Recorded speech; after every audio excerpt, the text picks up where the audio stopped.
Achampet BRS శ్రేణులకు అన్ని విధాల అండగా ఉంటామని భరోసా ఇచ్చారు మాజీ ఎమ్మెల్యే మర్రి జనార్దన్ రెడ్డి.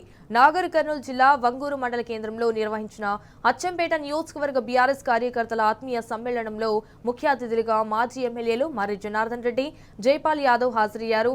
రాబోయే స్థానిక సంస్థల ఎన్నికలపై బీఆర్ఎస్ శ్రేణులకు దిశానిర్దేశం చేశారు. అన్ కార్యకర్తలందరికీ కూడా బీఆర్ఎస్ పార్టీ అండగా ఉంటుందని హామీ ఇచ్చారు.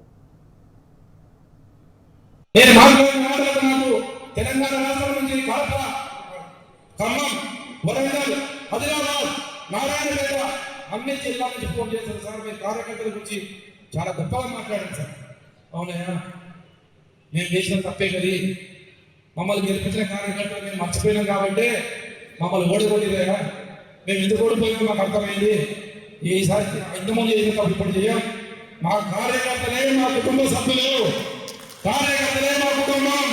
తప్పకుండా వాళ్ళని కాపాడుకోవాల్సిన బాధ్యత నాయకుడిగా నేను నాయకుడిగా ఎదగాలి, నేను నాయకుడిగా ఉండాలి ప్రజలు. అంటే నాకు వాళ్ళకి సపోర్ట్ లేదు, నేను నాయకుడు కాలేదని చెప్పిన తప్ప అంటే చాలా అద్భుతంగా మాట్లాడారు సార్ అని చెప్పి నాకు ఎక్కడెక్కడి నుంచో ఫోన్లు చేసి చెప్తున్నాను. కేసీఆర్ ఉన్నాడు, కేటీఆర్ ఉన్నాడు, హరీష్ రావు ఉన్నాడు, ఇంతమంది జిల్లా నాయకులు అందరినీ ఎవరైనా పట్టుకొచ్చి మీకు ఇబ్బంది లేకుండా చూసుకునే బాధ్యత మేము తీసుకుంటాం. తప్పకుండా మేము కాపాడుకుంటాం. ఎందుకంటే మీరు మాకు పార్టీ కొరకు పనిచేస్తున్నప్పుడు మీకంటే మాకు గొప్ప జరుగుతుంది, మీకన్నా మాకు ఇంపార్టెంట్ ఏముండదు.